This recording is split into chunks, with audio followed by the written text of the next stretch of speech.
دوستان عزیز سلام، من رضا پیرمرادیان هستم، مدیریت برند سمیرام سرام.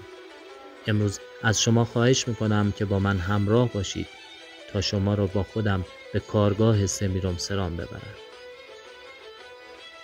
اینجا کارگاه ماست، جایی در شهر زیبای سمیرام که روزی زیباترین محصولات سرامیکی کشور رو تولید و ارائه میکردیم. متاسفانه بعد از شروع جنگ 12 روزه ایران و اسرائیل بازار ما راکد شد و محصولات ما فروش نرفت.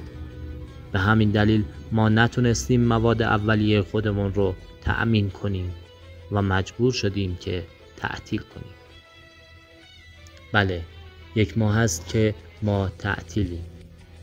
روزی اینجا حدوداً 18 نفر کار می‌کردند و از این کارگاه کوچیک روزی سر سفره خودشون می‌بردند.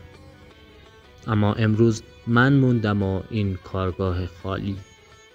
به همین دلیل تصمیم گرفتم که این ویدیو رو تهیه و در کانال یوتیوب سمیرام سرام بارگذاری کنم و از شما دوستان عزیز خواهش کنم که از ما حمایت کنید تا بتوانیم دیده بشیم و محصولاتمون رو بفروشیم و دوباره کارگاه رو راه اندازی کنید.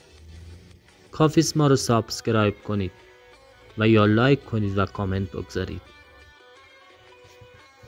از اینکه ما رو حمایت میکنید سپاسگزارم.